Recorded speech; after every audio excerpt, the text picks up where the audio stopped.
Aku percaya urapan tidak dibatasin ruang dan waktu. Aku percaya urapan itu sedang turun mengalir kepada setiap orang yang ikuti pada ini. Roh Kudus, kami mencintaimu, kami mengasihimu. Kami dedikasikan untuk kemuliaan nama Yesus. Dan buat Yesus malam hari ini begitu real dan nyata. Kuasanya, firman-Nya, mengubahkan sampai kedalaman hati kami. Buat kami mengerti tentang isi hatimu dan kami berjalan dalam ketetapan-Mu.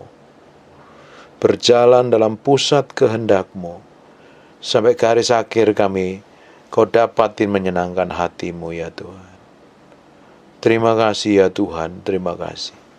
Dalam nama Yesus. Haleluya. Amin, amin, amin, amin. Hari ini kita akan belajar kebenaran firman Tuhan. Kita merayakan Natal. Dan kita percaya Yesus yang kita hormatin, yang kita peringatin hari ini bukan bayi lagi, tapi dia seorang raja. Tergantung sikap hatimu menganggap Yesus seperti apa dalam hidupmu. Kau anggap Yesus sebagai Tuhan dan Raja, atau kau anggap Yesus sebagai Juru Selamat? Itu keputusan hatimu. Ketika kau hormatin Tuhan sebagai Raja, Dia bisa mengubahkan masa depanmu. Dia bisa mengubahkan seluruh hidupmu. Kalau orang anggap Yesus sebagai Juru Selamat, dia nggak akan pernah terima kuasa dan otoritas. Dia hanya sekedar menyelamatkan. Tapi Yesus yang kita peringatin hari ini adalah Dia seorang Raja. Ketika menghadap Dia, kita bisa menyenangkan hatinya, kita bisa menyukakan hatinya. Dia bisa ubahkan kita. Diangkat menjadi orang-orang kesayangannya. Seperti Ratu Esther ketemu seorang raja. Dari seorang biasa, anak yatim piatu yang dibesarkan oleh pamannya. Tapi karena dia bisa menyenangkan hati raja, diangkat menjadi orang yang paling dicintai raja. Hari ini pun sama. Kita seringkali baca di Yesaya 9 ayat yang ke-6. Ini ayat yang terkenal sekali ketika Natal dibacakan. Ketika Natal diperingati, ayat ini seringkali dibacakan. Tapi saya mau bacakan hari ini. Sebab seorang anak telah lahir untuk kita, seorang putra telah diberikan untuk kita. Lambang pemerintahan ada di atas bahunya. Ini nubuatan tentang kelahiran Yesus Kristus. Dan namanya disebut seorang orang penasihat ajaib, Allah yang perkasa, Bapa yang kekal, dan Raja damai. Dan hari ini Yesus sebagai Raja harusnya yang memerintah dalam hatimu. Dijelaskan berkali-kali di dalam kitab Wahyu bahwa Yesus adalah seorang Raja yang memerintah untuk segalanya. Di 1 Timotius 6 ayat yang ke-15, Yesus itu adalah seorang Raja, segala Raja, Tuhan segala Tuhan. Di Wahyu 15 ayat yang ketiga, juga Raja segala Raja, Raja segala bangsa. Di Wahyu 17 ayat 14, bahkan di Wahyu 19 ayat yang ke-16 pun juga ngomong, Dia adalah Raja, segala Raja dan Tuhan segala Tuhan. Yang jadi masalahnya, apa benar hari ini Yesus sudah menjadi Raja dalam hatimu? Kalau Yesus sudah menjadi Raja dalam hatimu, artinya Dia yang memerintah hidupmu. Saya seringkali ngomong begini nih, saya seringkali khotbah seperti ini. Hampir 2022 saya bahas hal ini. Kita ini harus mati daging, pikul salib sangkal diri. Kenapa? Kalau kita mati terhadap diri kita sendiri, kita mati terhadap ego kita mati terhadap hawa nafsu kita mati dan sangkal diri kita begitu rupa, artinya kita mengizinkan Yesus yang menjadi Raja dalam hidupmu. Yesus yang memerintah dalam hidupmu. Bapak Ibu bisa bayangkan ketika Yesus berkuasa dan menjadi Raja dalam hidupmu, hidupmu pasti powerful dan dahsyat. Hidupmu pasti memiliki otoritas dan kuasa. Kekristenanmu pasti berbeda. Kelakuanmu pasti berbeda. Pelayananmu pasti berbeda. Doa-doamu pun pasti berbeda. Yang jadi masalahnya, kadar seseorang menghormati Tuhan itu berbeda-beda. Alkitab katakan ada measure of faith. Ada takaran iman. Ada ukuran iman. Tergantung bagaimana kita hormatin Tuhan. Kalau kita anggap Tuhan menjadi raja dalam hidupmu, Dia yang memerintah sepenuhnya. Dia memerintah perasaan kita. Dia memerintah hati kita. Dia memerintah kemauan dan kehendak kita. Kita bisa diperintah Tuhan kalau kita mati terhadap diri sendiri loh. Kalau kita masih mengandalkan kekuatan kita, kita masih pakai pola pikir kita, cara pandang kita, pakai kekuatan pribadi kita nggak mengizinkan Roh Kudus yang memimpin, memerintah, menuntun hidup kita. Akhirnya apa? Daging yang kita kerjakan. Berapa banyak seringkali kita melakukan perbuatan daging dan ujungnya kita sendiri yang babak belur. Simple saja. Kalau kita nggak bisa mengendalikan diri kita dengan baik, akhirnya apa? Kalau kita nggak bisa mengendalikan mulut kita, akhirnya kita ketemu problem dan masalah. Bapak Ibu bisa bayangkan kalau mulutmu takluk dan tunduk kepada firman, dipimpin oleh firman, karena kamu respect dan hormat kepada Tuhan. Engkau nggak akan bakal ngomong sembarangan. Engkau nggak akan bakal ngomong yang nyakitin, ngelukai. Engkau nggak akan ngomong jelek tentang orang lain, ngomong jelek tentang pendetamu, ngomong jelek tentang gembalamu, ngomong busuk di belakang. Tapi kamu ngomong tentang semua janji Tuhan. Baik adanya, suci adanya, mulia adanya. Tapi dalam hal ini saja kita seringkali gagal kok. Seringkali kita nggak bisa menang dalam hal ini kok. Kita perlu benar-benar pikul salib dari area sini kok. Makanya kita harus izinkan Tuhan memerintah sepenuhnya dalam diri kita. Sepenuhnya. Tuhan tuh mau menjadi pribadi satu-satunya yang ngontrol diri kita. Yang menguasai diri kita. Mengendalikan diri kita. Makanya tidak diizinkan apapun namanya yang menjadi nomor satu dalam kehidupan kita. Egomu, harga dirimu, amarahmu, emosimu, gengsimu, apapun tidak boleh lebih berkuasa dari pribadi Tuhan dalam hidupmu. Dan itu dibutuhkan namanya pikul salib, sangkal diri, mati daging. Dampaknya setiap hari dalam hidupmu akan memberi dampak powerful bagi banyak orang. Otoritas, kuasa, manifestasi kuasa Allah itu akan mengalir dalam hidupmu. Alkitab katakan barang siapa percaya kepada dia, dia akan diberikan kuasa kok. Bapak Ibu, setelah di kitab Kejadian di pasal yang ketiga, manusia jatuh dalam dosa. Setelah otoritas itu diberikan cuma-cuma kepada iblis, dari situ loh, hubungan manusia itu struggle dengan Tuhan, berjuang dengan Tuhan. Dan hidup manusia pun bukan babak belur terus kok. Cari makan babak belur. Hari ini kita meski bayar harga luar biasa. Yang para laki-laki kerja babak belur juga. Suami dan istri pun juga meski ngalami penderitaan yang gak pernah berakhir sampai hari ini. Karena apa? Harusnya manusia diciptakan tinggal di dalam hadirat Tuhan. Dalam otoritas Tuhan. Dalam rencana Tuhan yang original. Dia bisa bergaul dekat dengan Tuhan. Dia bisa bercakap-cakap, ngobrol, cerita dengan Tuhan. Dia bisa dengar suara langkah Tuhan. Tapi gara-gara dosa itu, Bapak Ibu, dosa itu sampai ke Jakarta sampai hari ini. Gara-gara dilakukan itu. Tapi puji Tuhannya ya, Yesus itu lahir ke muka bumi ini. Bagi siapa yang percaya kepadanya, dia berikan kembali, dia ambil kembali otoritas tadi yang diberikan cuma-cuma oleh Adam dan Hawa, dibalikan, diambil kembali dan diberikan kepada setiap orang yang percaya. Makanya Yesus lahir di muka bumi ini. Dia besar, selama 30 tahun dia bekerja. Dia jadi tukang mebel, jadi tukang kayu. Yesus saja bekerja, tapi banyak orang Kristen nggak mau bekerja, kecuali yang pensiun ya. Orang Kristen nggak boleh malas, orang Kristen itu harus bekerja. Nggak boleh ngandelin belas kasihan orang lain. Apalagi hamba Tuhan juga nggak boleh ngandelkan belas kasihan orang lain. Kalian meski bekerja, kalian memiliki hikmat, pengertian, dan pengetahuan yang diberikan Tuhan. Seperti Besaliel dan Aholiab, dia punya keahlian, dia bekerja dari pekerjaan yang diberkatin Tuhan. Yesus pun bekerja. Setelah selesai pekerjaannya, tugasnya, dia punya tanggung jawab yang dibebankan dalam hidupnya. Selama dia jadi tukang mebel, selesai nggak ada orderan yang mangkrak, baru dia real 3,5 tahun dia melayani Tuhan, melayani sebagai utusan di muka bumi ini, dia ngajarin murid-muridnya. Dan sebelumnya, Bapak Ibu, dia ngalami penderitaan. Apa yang terjadi?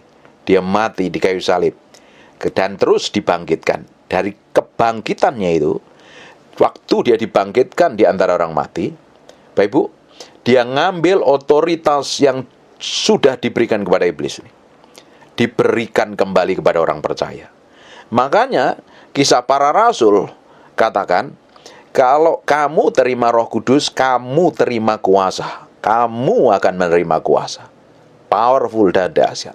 Setiap orang Kristen hari ini menerima otoritas itu bagi orang Kristen yang sudah mengalami kelahiran baru. Dan Bapak Ibu, hari ini Yesus itu ada dalam hatimu. Kalau Yesus ada dalam hatimu, harusnya hidupmu begitu powerful dan dahsyat. Bapak Ibu lihat di 1 Yohanes pasal yang pertama ayat yang kelima, dan inilah berita yang telah kami dengar dari Dia dan yang kami sampaikan kepada kamu, Allah adalah terang dan dalam Dia sama sekali tidak ada kegelapan. Berita yang kami terima hari ini adalah berita yang membawa kepada kami kemerdekaan. Tentang apa? Yesus Kristus Tuhan. Yesus adalah terang. Bapak Ibu, kalau kita lihat Yesus adalah terang dan di dalam Dia tidak ada kegelapan, Bapak Ibu coba lihat kembali flashback ke Kejadian pasal yang pertama ayat yang ketiga. Ketika Allah ciptakan pertama kali, apa yang terjadi? Ciptakan apa dia? Di Kejadian 1 ayat yang ketiga, berfirman Allah, jadilah terang, lalu terang itu ada. Terus di 1 Yohanes 1 ayat yang kelima, katakan seperti, dan inilah berita yang kami dengar dari Dia yang kami sampaikan kepadamu, Allah adalah terang. Yesus itu sudah ada sejak kitab Kejadian, Bapak Ibu. Coba kita sekarang akan lihat di 1 Korintus pasal yang ke-10 ayat yang ke-4. Yesus pun sudah ada sejak zaman Musa. 1 Korintus 10 ayat yang ke-4. Dan mereka, nanti Bapak Ibu baca seluruh 1 Korintus pasal yang ke-10 baru ngerti semuanya. Dan mereka semua minum minuman rohani yang sama, sebab mereka minum batu karang rohani yang mengikuti mereka, dan batu karang itu ialah Kristus. Nanti baca di ayat pertamanya, keduanya, dan ketiganya. Ini peringatan ditulis di kitab. Coba kita lihat aja, kita baca aja ya. Aku mau supaya kamu mengetahui bahwa saudara-saudara, bahwa nenek moyang kita semuanya berada di bawah perlindungan awan, dan bahwa mereka semua telah melintasi laut. Coba terus, ayat yang keduanya. Untuk menjadikan pengikut Musa, mereka semua telah dibaptis dalam awan dan dalam laut. Ayat yang ketiga. Mereka semua makan makanan rohani yang sama. Baru di ayat yang keempatnya, dan mereka minum minuman rohani yang sama, sebab mereka minum dari batu karang rohani yang mengikuti mereka, dan batu karang itu ialah Kristus. Kalau orang tanya, Yesus kan lahir beberapa tahun lalu, sejak zaman Musa Yesus sudah ada. Terang sudah ada sejak zaman Kejadian. Powerful enggak? Makanya setiap orang yang terima Yesus, dia diberikan kuasa, otoritas, dikembalikan. Yesus yang kita peringatin hari ini itu bukan bayi loh. Dia seorang raja. Dia yang memerintah. Dia punya otoritas. Dia punya power. Kalau kita hormatin Tuhan sebagai raja, kita akan respect hidup kita. Kita akan takluk tunduk kepada kebenaran firman Tuhan. Kalau kita hormatin Kristus sebagai raja, kita tidak akan menjadi orang yang sembarangan bertindak, sembrono, hidup ngawur, hidup ngaco, hidup maunya sendiri. Karena kita tahu, ketika kita menghormatin raja, kita harus takluk dan tunduk semua perintah yang raja tetapkan dalam diri kita. Kalau tidak, hidupmu ngawur jadi orang Kristen sembarangan dan sembrono. Yesus harus menjadi raja dalam hidupmu. Yesus harus menjadi raja yang memerintah untuk selama-lamanya dalam hidupmu. Sekarang kita akan lihat di Kolose pasal yang pertama. Hari ini kita banyak baca ayat firman Tuhan. Kolose pasal yang pertama ayat yang ke-15. Ia adalah gambaran Allah yang tidak kelihatan, yang sulung. This is the real sulung. Allah sendiri ciptakan pertama kali terang kok. Dan Allah itu adalah terang kok. Lebih utama dari segala yang diciptakan. Makanya Tuhan harus menjadi yang utama dan terutama di dalam hidupmu. Nggak ada yang lain. Nggak ada yang lain boleh memerintah. Nggak ada yang lain lebih berkuasa. Nggak ada yang lebih yang lain yang lebih menonjol. Makanya Alkitab katakan, kasihilah Tuhan Allahmu dengan segenap hatimu, dengan segenap jiwamu, dengan segenap kekuatanmu. Tuhan harus kita tempatkan menjadi yang utama dan terutama, lebih dari hobi kita. Coba cek, waktu kita ada 24 jam, lebih banyak waktumu di mana? Kamu lebih investasikan banyak waktumu di mana? Di dalam hadirat Tuhan, di serial, dalam doa, dalam penyembahan, atau kamu investasikan waktumu di tempat-tempat yang lain? Di ayat yang ke-16, karena di dalam Dialah telah diciptakan segala sesuatu yang ada di surga dan yang di bumi. Karena di dalam Dialah telah diciptakan segala sesuatu yang ada di surga dan yang ada di bumi, yang kelihatan dan yang tidak kelihatan, baik singgasana maupun kerajaan, baik pemerintah maupun penguasa. Segala sesuatu diciptakan oleh Dia dan untuk Dia. Bapak Ibu, hidup kita ini hanya untuk Tuhan, bukan untuk yang lain. Tujuan hidup kita hanya untuk Tuhan. Tapi karena kita tinggal di bumi ini, kita harus bertanggung jawab bekerja, melakukan aktivitas, melakukan kegiatan, kita cukupin rumah tangga kita menikah dan lain sebagainya. Dan akhirnya kalau kita nggak bisa memprioritaskan Tuhan, keluarga jadi yang utama, pekerjaan jadi yang utama. Padahal segala sesuatu diciptakan oleh Dia dan untuk Dia. Harusnya apapun yang kita kerjakan, apapun yang kita lakukan hanya untuk nama Tuhan dipermuliakan. Harusnya loh. Realnya benar apa enggak kita kerjakan seperti itu? Bahkan pelayanan pun kadang enggak bukan untuk Dia kok. Banyak pelayanan hanya untuk memuaskan dirinya sendiri, biar kelihatan hebat, biar kelihatan dipakai Tuhan, biar kelihatan terkenal dan lain sebagainya. Belum tentu orang melayani itu hatinya nempelnya sama Tuhan loh. Padahal segala sesuatu diciptakan oleh Dia dan untuk Dia, untuk kemuliaan namanya. Kita hidup, kita bekerja, kita pelayanan hanya untuk kemuliaan nama Tuhan. Dan kemuliaan Tuhan itu tidak pernah dibagi-bagikan, hanya untuk Dia. Hanya kita aja kalau karena hidup kita mendedikasikan sepenuhnya untuk Tuhan, kita ini kadang ketepa. Kita ikut dipromosi, kita ikut terkenal, kita ikut jadi punya nama baik dan lain sebagainya. Itu bonus saja kok. Tapi sebenarnya untuk Tuhan. Bapak Ibu, kalau engkau mengerjakan segala sesuatu untuk Tuhan, engkau bekerja untuk Tuhan, engkau pelayanan untuk Tuhan, engkau menikah untuk Tuhan, engkau masak untuk Tuhan, untuk main musik untuk Tuhan, melakukan apapun hanya untuk Tuhan. Bapak Ibu bisa bayangkan, hati nuranimu itu bersih dan murni, dan pasti hatimu akan didapatin berkenan di hadapan Tuhan loh. Benar nggak kita sampai seperti itu? Harusnya kita sampai ke sana. Hanya untuk Dia, bukan untuk yang lain. Hanya untuk Tuhan. Hari ini yang masih sombong bisa tepuk dada, nih, lihat gelarku, lihat jabatanku, lihat posisiku, lihat pelayananku, lihat urapanku, lihat khotbahku, lihat jemaatku, lihat mobilku, rumahku. Kalau engkau masih membanggakan dirimu, engkau hidup untuk dirimu sendiri. Orang yang hidup untuk dirinya sendiri itu menjadi orang yang egois, sombong, egois, tidak peduli dengan Tuhan. Dia bisa ibadah, dia bisa pelayanan, tapi sebenarnya fokusnya untuk dirinya sendiri, supaya dihormatin orang, supaya dihargain orang. Orang yang fokusnya sama Tuhan, dia akan belajar mati terhadap dirinya sendiri, mati terhadap egonya, mati terhadap hawa nafsunya. Orang-orang kayak begini loh, orang yang memiliki kemurnian hati. Orang kayak begini loh, orang yang bertumbuh di dalam Kristus. Orang kayak begini loh, orang yang didapatin berkenan di hadapan Tuhan. Apa yang saya sampaikan ini agak pedas, tapi ini akan membuat hatimu harus dimurnikan, diluruskan di hadapan Tuhan. Jangan sampai akhir 2023 ini, nanti kita akan segera habiskan 2023, sama nanti dengan 2024. Kalau dari tahun ke tahun sama, tidak ada perubahan, Bapak Ibu, apa yang perlu dibanggakan? Harusnya Semakin kita kenal Tuhan, semakin ngerti kebenaran firman Tuhan, karakter kita berubah, sikap kita berubah, tindakan kita berubah kok. Harusnya semakin kita fokusnya sama Tuhan.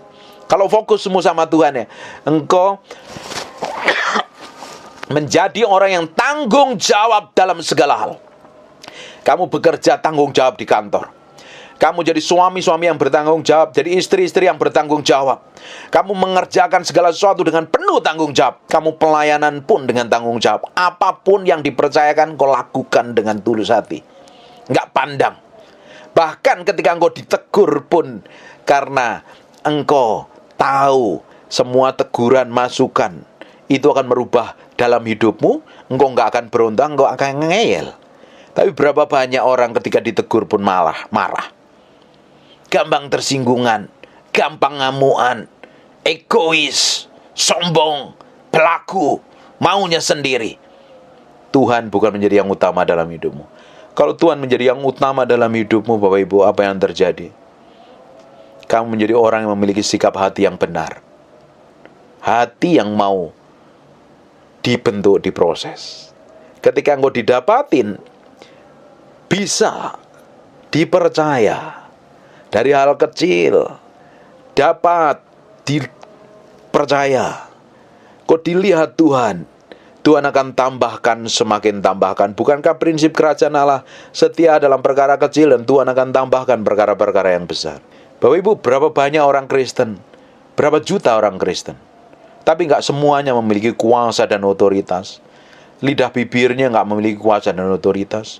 Harusnya Bapak Ibu yang rajin ibadah ini, tambah hari engkau semakin memiliki kuasa dan otoritas dalam bibirmu. Engkau semakin diurapin Tuhan. Karena Tuhan, Bapak Ibu bisa bayangkan, Allah yang begitu powerful dan dahsyat itu, Dia berikan rohnya tinggal di dalam kita. Harusnya hidupmu powerful. Harusnya hidupmu diubahkan di dalam hadiratnya tiap hari. Dan orang-orang di sekitarmu bisa melihat itu, bisa menikmati itu. Kita lanjutkan lagi di ayat yang ke-17. Ia adalah terlebih dahulu dari segala sesuatu, dan segala sesuatu ada di dalam Dia. Segala sesuatu ada di dalam Dia. Kurang apa kita? Kita mengalami kelahiran baru, kita undang Yesus masuk dalam hati kita. Dia tinggal di dalam kita. Bapak Ibu, kurang apa dalam hidupmu? Kamu masih khawatir, kamu masih cemas, masih bingung dengan masa depanmu, masih bingung dengan kata orang. Yang harusnya kita renungkan siang dan malam bukan perkataan orang kok. Tapi banyak orang merenungkan perkataan orang sampai nggak bisa tidur. Dan perkataan yang jelek lagi yang direnungkan. Perkataan yang menyakitkan sampai orang itu kepahitan dan sakit hati. Yang kita renungkan janji Tuhan kok. Tuhan sudah berikan. Ia adalah terlebih dahulu dari segala sesuatu, dan segala sesuatu ada di dalam Dia. Dan di Dia itu tinggal di dalam hatimu dan hati saya. Powerful nggak jadi orang Kristen? Harusnya hidupmu tambah powerful. Saya setiap hari terima kesaksian-kesaksian orang yang diubahkan Tuhan, dari dulunya bejat, dulunya hidupnya hancur-hancuran, dulunya hidupnya ngawur, diubahkan. Awalnya nggak yakin kalau dia nggak bakal dipakai Tuhan, dan sekarang baru sadar ternyata hidupnya dipakai Tuhan. Ketika dia memberi hidupnya sepenuhnya kepada Kristus, mengizinkan Kristus memerintah dalam hatinya, mengizinkan Kristus bertata, berkuasa sepenuhnya dalam hatinya. Yesus yang kita hormatin hari ini bukan bayi lagi, tapi dia seorang raja. Semakin kau berikan kuasa dan otoritas memerintah dalam hidupmu, hidupmu pun di dalam kontrol dan kendalinya. Engkau akan terima perkara-perkara ilahi yang powerful dan dahsyat. Katakan amin. Ayat 18. Ialah kepala tubuh dari jemaat. Ialah kepala tubuh, yaitu jemaat. Ialah yang sulung, yang pertama bangkit dari antara orang mati, sehingga Ia yang lebih utama dari segala sesuatu. Ia yang lebih utama dalam segala sesuatu. Coba benar nggak ya benar-benar menjadi yang utama dan terutama dalam hatimu hari ini? Sebenarnya saya sudah pernah ngomong di sini kalau nggak salah. Tuhan tidak tertarik dengan semua kegiatan kita. Tuhan tidak tertarik dengan semua apa yang kita kerjakan dan lakukan. Tapi Tuhan lebih tertarik kenapa kita melakukannya. Benar nggak untuk Tuhan? Atau hanya untuk diri kita sendiri? Atau hanya untuk memuaskan hawa nafsu kita sendiri? Ketika kita melakukan segala sesuatu hanya untuk kemuliaan namanya, kita nggak peduli loh dengan ini capek, ini lelah, ini dihargain, ini dilihat orang, ini dipuji, ini terima tepuk tangan apa enggak. Kita enggak peduli. Kita yang penting melakukannya untuk nama Tuhan dipermuliakan. Dipermuliakan. Bertahun-tahun saya berdoa, enggak ada orang yang lihat, enggak ada orang yang perhatikan. Saya melayani satu orang, dua orang, satu keluarga, dua keluarga, bertahun-tahun saya layani. Enggak ada tepuk tangan. Tapi saya setia melakukannya. Makanya sampai hari ini Bapak Ibu bisa undang saya, dengerin saya khotbah. Karena saya pernah melakukan itu bertahun-tahun. Dan orang tidak pernah tahu itu yang saya lakukan. Di belakang pintu orang tidak pernah tahu apa yang saya kerjakan. Saya hanya belajar setia, mengutamakan Tuhan. Sekalipun seringkali babak belur, seringkali tersandung dan jatuh. Tapi saya tetap berusaha mengutamakan Tuhan lebih dari apapun. Di atas segalanya. Saya mau sampai hari ini pun, apalagi setelah saya mengalami sakit penyakit itu, waktu saya lebih banyak untuk Tuhan. Ketika saya nggak ada pelayanan, saya lebih banyak diam dalam hadirat Tuhan. Kadang ketika nggak ada acara pelayanan sama sekali, dalam satu hari, saya bangun tidur dari jam 7 sampai jam 12, saya hanya bisa duduk diam di kaki Tuhan, tidak mau ngapa-ngapain. Saya bisa lakukan itu selama berminggu-minggu. Bisa hampir dari bulan Agustus itu saya lakukan ketika saya nggak ada keluar kota atau pelayanan. Saya mau belajar memberi yang terbaik. Tapi saya juga kerja loh, bukan berarti saya nggak kerja. Bukan berarti saya nganggur. Saya ini bukan hamba Tuhan yang nganggur. Saya ini punya istri yang harus dicukupin kebutuhannya. Saya lakukan apa yang Tuhan percayakan dalam hidup saya. Bapak Ibu pun juga harus lakukan apa yang Tuhan percayakan dalam hidupmu. Bekerja, atau udah pensiun, jadi pendoa, atau apapun lah, profesimu, pekerjaanmu, jabatanmu, yang hari ini Tuhan percayakan dalam hidup, kerjakan dengan tanggung jawab. Tapi di sisi lain, hatimu harus mengutamakan Tuhan lebih dari segala sesuatu. Tuhan harus jadi yang utama. Tuhan harus menjadi yang sulung dalam hatimu. Bahkan ketika engkau bangun tidur, yang dicari harusnya bukan handphone, tapi engkau diam sama Tuhan dalam hadiratnya. Bilang thank you sama Tuhan. Bangun dalam keadaan sehat, segar, tidak kekurangan apapun. Mau tidur pun harus berdoa. Harusnya. Tuhan yang menjadi utama dan terutama. This real ini praktek hidup ini. Bukan teori. Dipraktekkan dalam waktu kita bangun tidur. Dipraktekkan sebelum kita turun dari ranjang. Kita belajar mengutamakan Tuhan dahulu. Ngomong tentang Tuhan dahulu. Bilang thank you sama Tuhan. Sembah Tuhan dahulu. Terus dalam pekerjaan, kita lakukannya dengan sepenuh hati. Karena kita mengerjakan seperti untuk Tuhan. Bapak Ibu bisa bayangkan kalau kita ini menjadi orang yang tanggung jawab mengerjakan segala sesuatu dengan kesungguhan hati. Bos pasti akan lihat. Orang lain pasti akan ngelihat. Betapa tulus dan murninya hati kita. Tidak ada embel-embel, tidak ada motivasi lain. Hanya untuk kemuliaan nama Tuhan. Harusnya itu. Murni kita memiliki kemurnian hati. Saya jaga sekali hati saya karena yang paling tahu isi hati saya adalah saya dengan Roh Kudus. Setiap orang yang paling tahu isi hatimu adalah hatimu sendiri. Kelemahannya di mana, kekurangannya di mana. Dan harus semua kelemahan itu harus diserahkan sama Tuhan. Kalau kelemahan itu nggak diserahkan sama Tuhan, kelemahan itu menjadi pintu masuknya setan untuk jebak kita, jerat kita, jatuhin kita. Apapun loh. Apapun itu namanya. Kadang motivasi hati yang tersembunyi ini kan yang tahu kan diri kita, orang lain nggak tahu. Kita bisa kelihatan ngomong manis, tapi di dalamnya busuk dan jahat.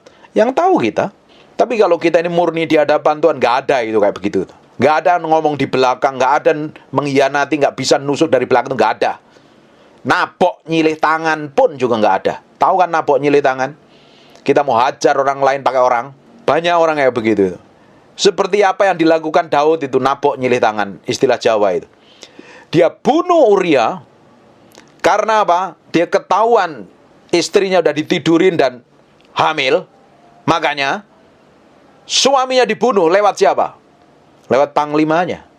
Itu namanya nabok nyili tangan. Hajar orang lain pakai orang. Itu jahat di hadapan Tuhan. Kalau hati kita murni, nggak ada kayak begitu. Kalau hati kita tulus, nggak ada itu motivasi tersembunyi yang jahat di hadapan Tuhan. Kalau Tuhan menjadi raja yang memerintah dalam hidupmu, nggak ada yang kayak begitu-begitu. Adanya kemurnian dan ketulusan hati kita hari demi hari. Tulus, semakin murni, semakin punya integritas hidup kita. Karakter Kristus semakin real dan nyata. Amin. Saya banyak ngokotbahin ini orang-orang yang lebih senior dibanding saya. Tapi saya mau jadi orang muda yang punya dedikasi penuh untuk Kristus kok. Dari karakter, sikap, tindakan, dan perbuatan saya. Makanya saya nggak bisa khotbahkan apa yang nggak bisa saya lakukan. Hanya teori ngomong kosong. Saya lakukan sekalipun berdarah-darah.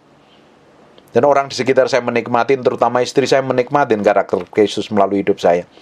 Seringkali saya ngobrol, kamu bangga gak punya suami kayak saya? Ganteng sih enggak, tapi orang yang berubah karakternya menjadi serupa segambar dengan Tuhan.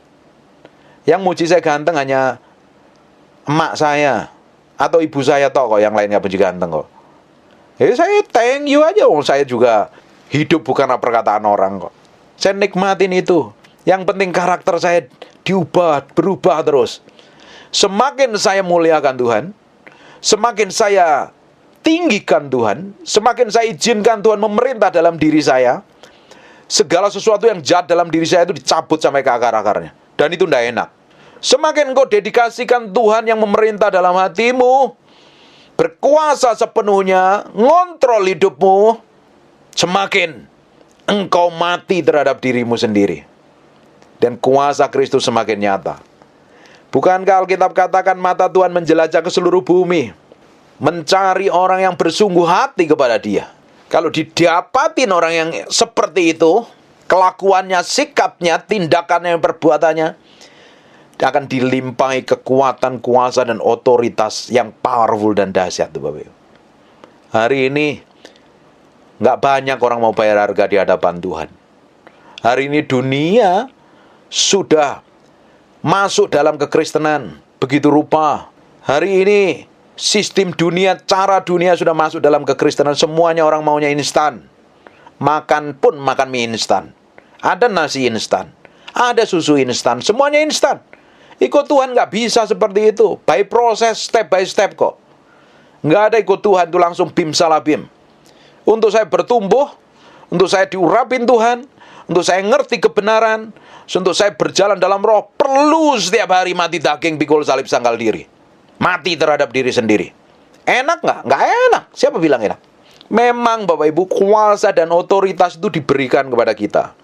Di Kisah Para Rasul, katakan, kalau Roh Kudus turun ke atas kamu, kamu akan menerima kuasa. Alkitab kan katakan, barang siapa percaya kepadaku, dia akan melakukan perkara-perkara yang lebih besar daripada yang pernah aku lakukan. Alkitab juga katakan, kamu tumbang tangan orang sakit akan sembuh. Kamu akan mengusir setan demi namaku. Kamu akan melakukannya. Tapi kan kenyataannya nggak semua orang terima seperti itu. Betul apa nggak? Ada harga yang harus dibayar. Mati terhadap diri sendiri dan engkau harus memiliki hubungan, kedekatan dengan Tuhan yang berbeda. Kedalaman dalam dimensi rohnya Tuhan. Memiliki hubungan bukannya sekedar berdoa minta A, B, C, D, E, F, G, H, I, J, K, L, M, N, O, P, Q, R, M, Z. Minta ini, minta itu. Tapi belajar diam dalam hadiratnya. Saya selalu ngomong tentang keintiman. Sebab saya paling suka khotbah tentang keintiman, kedalaman dengan Tuhan. Tapi ketika saya khotbah seperti itu, nggak banyak yang nonton, nggak banyak orang yang suka.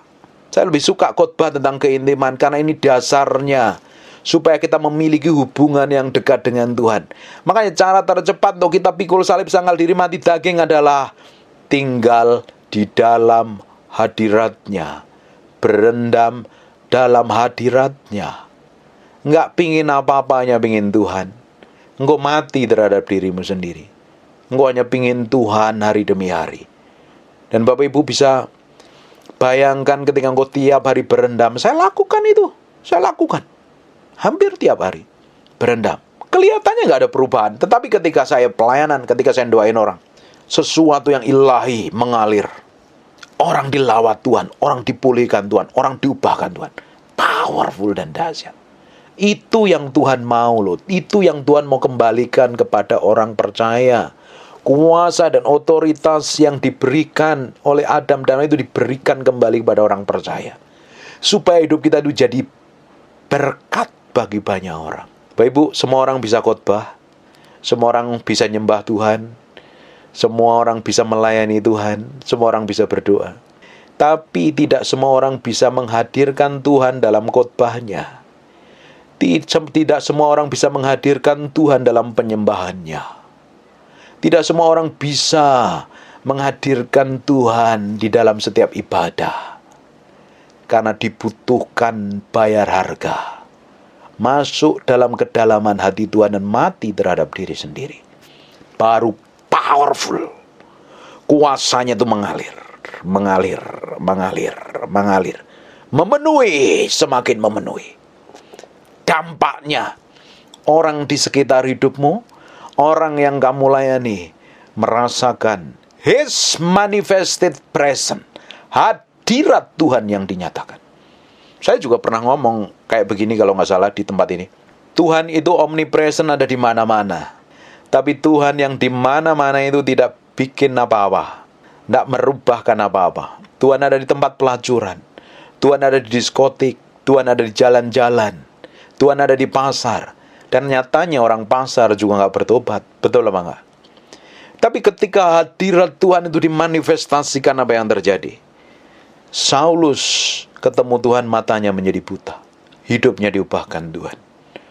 Petrus ketika berkhotbah, 3.000 orang bertobat, 5.000 orang bertobat. Karena His manifested presence, hadirat Tuhan yang dimanifestasikan, real dan nyata bisa menyembah orang di sekitar hidupmu. Kalau hadirat dan manifestasi kuasa Tuhan dimanifestasikan dalam hidupmu, dalam pelayananmu, dalam pekerjaanmu, dalam bisnismu, dalam usahamu, apa yang terjadi? Tuhan di sana buat sesuatu yang ilahi. Dampak hidupmu semakin besar. Dampak hidupmu semakin besar. Kan saya sudah pernah bilang, saya ini anaknya penjual pisang di kampung di Malang. Bukan siapa-siapa. Dan bukan anaknya orang hebat. Bukan anaknya orang terkenal. Anaknya orang sederhana. Tapi karena ada Tuhan yang manifestasi di saya. Dan saya bergaul dengan Tuhan setiap hari yang mengubahkan hidup saya. Hari ini, saya memuridkan banyak-banyak orang yang lebih hebat, punya jabatan tinggi, punya orang-orang terkenal, orang-orang luar biasa menurut saya, mau mendengarin kata-kata saya, bukan karena saya. Bukan siapa-siapa saya ini. About Jesus. This all about Jesus. Kalau Tuhan memerintah dalam hidupmu, Dia akan buat hidupmu jadi berbeda. Jadi berbeda. Urapanmu berbeda. Hikmatmu berbeda. Otoritasmu berbeda. Dan Tuhan akan bawa engkau melayani orang-orang yang hebat. Jangan pernah membanggakan diri. Ini daging harus mati. Daging disate. Otak dikare, kata orang Jawa. Ini perlu dimatiin ini setiap hari. Sampai Kristus yang memerintah dan berkuasa menjadi raja. Amin. Di ayat yang ke-19, lihat nih. Karena seluruh kepenuhan Allah berkenan diam di dalam Dia. Dan seluruh kepenuhan Allah berkenan di dalam Dia. Sedang Dia sendiri tinggal di dalam hati kita. Bagi orang yang sudah mengalami kelahiran baru. Bukankah di Yeskiel pasal yang ke-36 ayat 25 sampai 27 katakan, Tuhan memberikan roh yang baru dan hati yang baru, roh yang baru dan hati yang baru itu menjadi tempat tinggalnya Tuhan di dalam diri kita. Makanya kemarin beberapa hari yang lalu saya khotbah, Bapak Ibu bisa cari di YouTube, di area jiwa ini loh yang perlu ditaklukkan kepada Kristus. Roh kita ini sudah menjadi serupa segambar dengan Kristus, manusia roh kita. Karena dia jadi tempat tinggalnya Tuhan. Tuhan itu kudus, suci, tak bercacat celah. Dia nggak bisa tinggal pada pribadi yang najis dan kotor. Makanya Tuhan berikan hati yang baru dan roh yang baru jadi tempat tinggalnya Tuhan. Tapi setelah kita mengalami kelahiran baru hari Minggu dengerin ibadah, hari Sabtunya bikin dosa, masih bohong, masih nipu, masih berzina, hari Minggu masih ingat-ingat kan? Dan otak kan masih tetap ada di kepala kita. Itu di area jiwa. Jiwa itu apa? Pikiranmu, perasaanmu, kemauanmu. Itu yang harus diperbarui, diselaraskan dengan firman setiap hari. Kalau rohmu begitu berkuasa, kehendakmu, perasaanmu, kemauanmu itu akan takluk dan tunduk dipimpin Roh Kudus. Tapi kalau jiwamu yang nonjol, tadi perasaan yang mimpin. Gampang kepahitan, gampang tersinggung, gampang sakit hati, gampang ngambekan, gampang marahan, gampang porian. Perasaanmu yang ngontrol. Pikiranmu, pikiran khawatir, cemas, dan lain sebagainya. Akhirnya Pak, engkau jadi orang Kristen yang minggu ke gereja tapi kedagingan. Nah, itu perlu diselaraskan dengan firman. Hendaklah engkau berubah oleh pembaruan budimu. Di mana itu? Di area jiwa. Jiwa ini harus takluk dan tunduk. Kalau jiwa ini nggak takluk kepada tunduk kepada Kristus, jiwa ini akan binasa loh. Makanya orang Kristen yang manusia rohnya kuat, pasti jiwanya takluk dan tunduk. Makanya orang kalau jiwanya takluk dan tunduk, di area jiwa ini yang kita perlu pikul salib sangkal diri mati daging. Pikiran kita, perasaan kita, kemauan kita harus takluk sepenuhnya kepada Kristus. Baru hidup kita bisa dipimpin oleh Roh Kudus. Ketika hidup kita dipimpin oleh Roh Kudus, apa yang terjadi? Engkau memiliki dampak otoritas yang powerful. Setiap hidupmu, setiap langkah hidupmu, setiap pelayananmu, setiap khotbahmu. Powerful. Dan apa yang terjadi? Yesus dipermuliakan dalam hidup. Kita lanjutkan lagi setelah itu kita selesai ya. Karena udah lewat waktunya. Dan oleh dialah yang mendamaikan segala sesuatu sesuatu dengan dirinya, baik yang ada di bumi maupun yang ada di surga, sesudah ia mengadakan pendamaian oleh darah salib Kristus. Kita pun juga didamaikan dari dosa kita yang jahat. Makanya kalau kita ini bikin dosa, pelanggaran yang gak sesuai dengan kebenaran firman Tuhan, cepat minta ampun, minta darahnya menguduskan, menyucikan. Alkitab katakan Allah itu setia dan adil. Dia akan mengampuni segala dosa dan pelanggaran kita kalau kita mengaku dosa di hadapannya. Beresin kita setiap hari ini. Karena darahnya yang mendamaikan. Kalau darah itu mendamaikan, kita diproteksi, dijagain, dan dilindungi lagi. Dosa itu adalah pelanggaran terhadap firman Tuhan. Dan dosa membuat engkau di luar proteksi Tuhan loh. Apapun itu. Tidak ada dosa besar, tidak ada dosa kecil. Dosa is dosa, sin is sin. Dosa memutuskan hubungan kita dengan Tuhan. Solusinya apa? Bertobat. Minta ampun sama Tuhan. Akui dosamu. Tuhan baru pulihkan. Ketika engkau dipulihkan, engkau hubunganmu dipulihkan dengan Tuhan. Diproteksi, dijagain. Kembali, dilindungi, ditudungi. Dan setan gak bisa jamah kamu. Saya bilang setan bisa jamah kita di area pikiran tadi loh, di area jiwa kita loh. Di area perasaan kita, di area kemauan kita, di area kehendak kita. Di area pikiran kita. Itu setan. Tapi kalau pikiran tadi selaras dengan Kristus, setan nggak bisa sentuh kita sama sekali. Justru dengar nama kita pun, dia akan kalang kabut-kabur. Karena Paulus aku kenal, Yesus aku kenal, siapa kamu? Oh, ternyata Pak Yahya Setiabudi dari Blitar ini aku juga kenal setan. Setan juga kenal dia, kabur dia, takut dia. Bu Mary Sitompul, namanya juga terkenal di antara para setan. Karena apa? Diurapin Tuhan. Powerful loh. Hidup kita ini powerful. Jadi kekristenanmu itu tidak ada memble-memble. Nggak ada cemas, bingung, kacau, stres. Apa itu Kristen model apa? Model kayak begitu. Sudah dengar khotbah puluhan kali, apalagi dengerin khotbah, pedesnya bukan main. Khotbah saya itu kan ketusnya bukan main kadang, nyakitin kadang. Terus begitu masih hidup babak belur. Saya nggak tahu habis mau diapain lagi dengan orang model-model kayak begitu. Kekristenan kita kan harus beranjak, bertolak terus, naik level, dalam tingkat iman yang berbeda terus, berjalan menjadi orang-orang yang menjadi serupa segambar dengan Kristus. Amin. Kekristenanmu harus menjadi serupa segambar dengan Kristus. Kalau Kristus kamu utamakan dalam hidupmu, dia bukan bayi yang oe-oe lahir. Hari ini yang kita hormatin, dia raja yang harusnya menjadi raja dalam hidupmu. Amin. Katakan amin. Anehnya orang Natal ya diperingatin, ujuk-ujuk dengan drama. Orang Majus 3 orang. Kata siapa orang Majus 3 orang? Itu ribuan orang itu. Sampai Herodes ketakutan. Ini ada pemberontakan ini.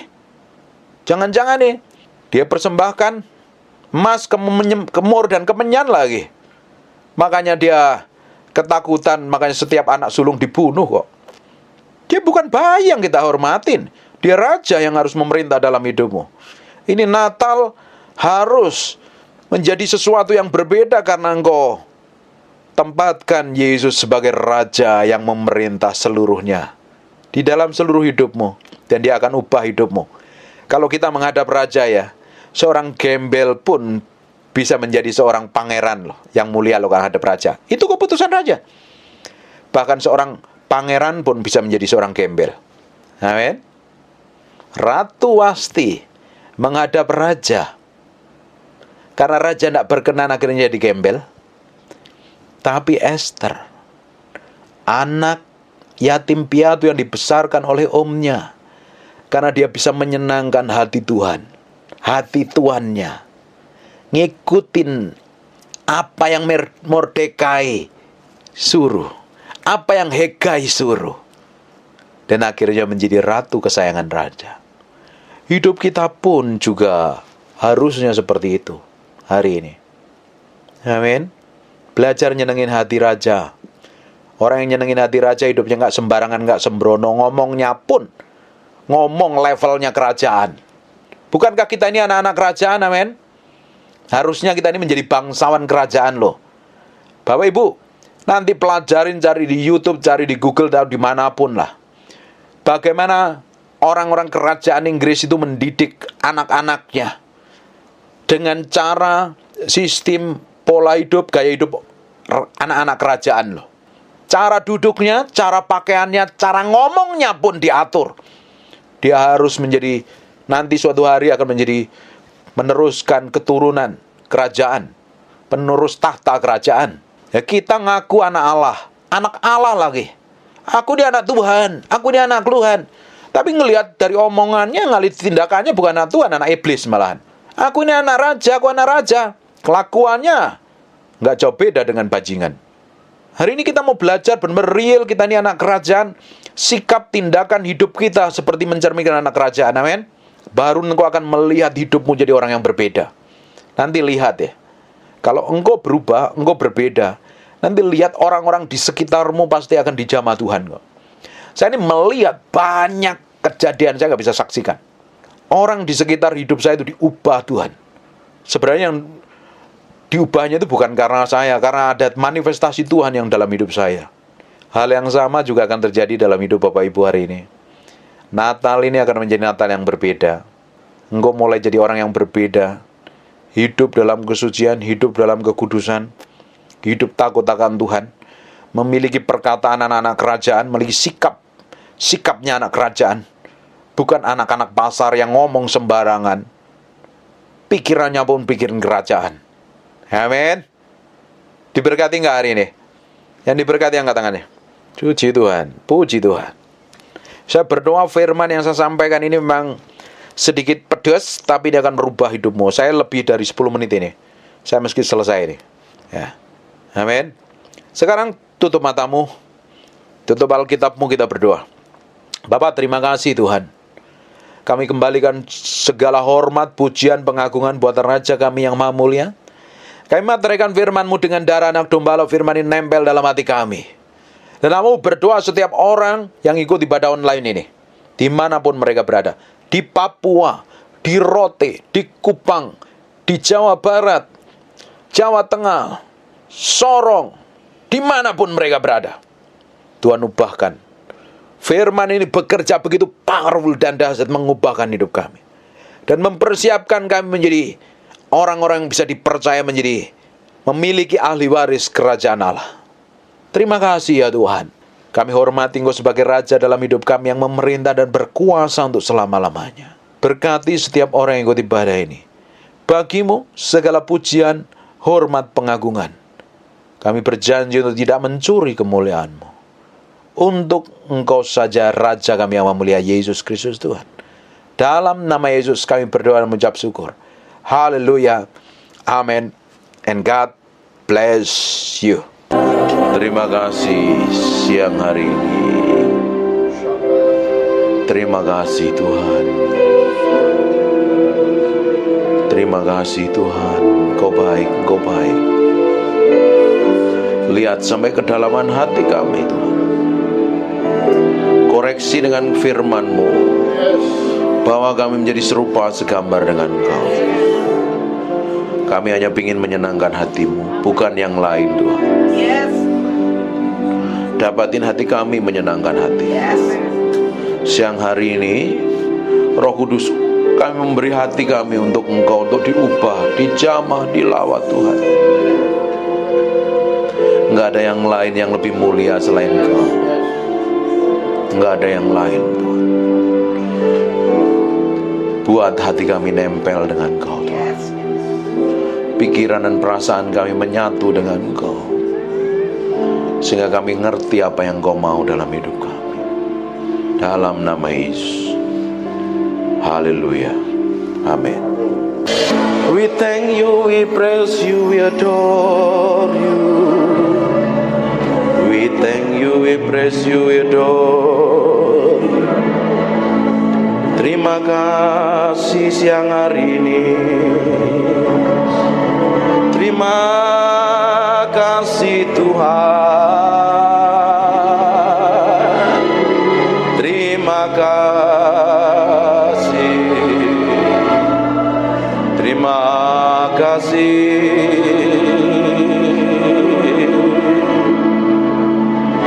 Di dalam hadirat-Mu kami diubahkan mengenal Engkau. Di dalam hadirat-Mu kami mencintai-Mu.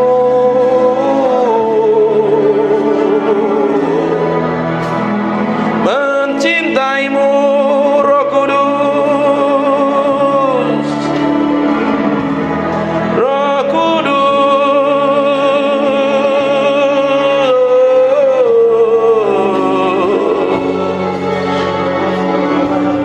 We love you. We praise you, we adore you. Tetap tinggal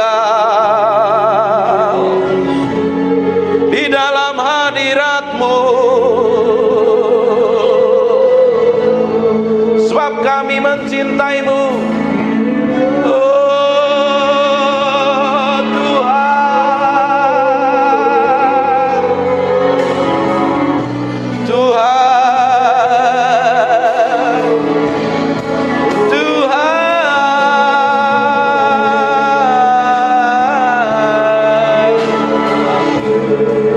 Naralamo senemede pianaramo, ikiri miana nanamo se, ikiri biena namo so.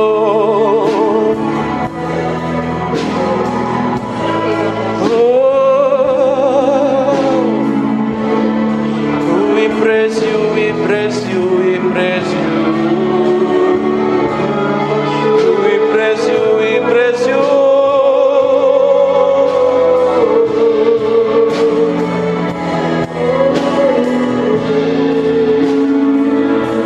Berlama-lama dalam hadirat-Mu, menikmati kuasa-Mu Tuhan.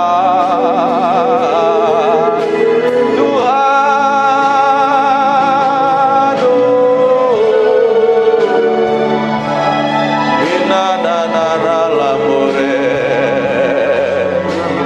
ikinemiananaranamos.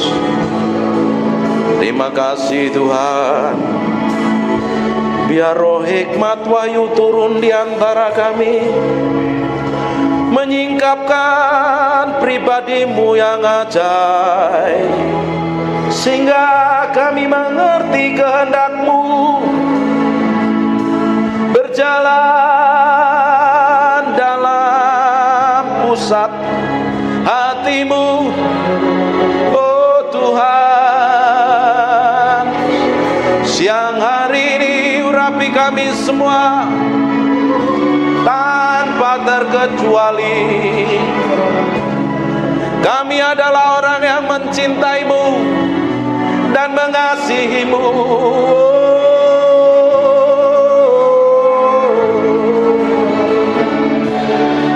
Haleluya, haleluya, haleluya. Terima kasih. Yang merasakan hadirat Tuhan kasih tepuk tangan yang meriah. Hanya untuk Raja yang mulia. Haleluya. Amin. Silakan duduk dalam hadirat Tuhan.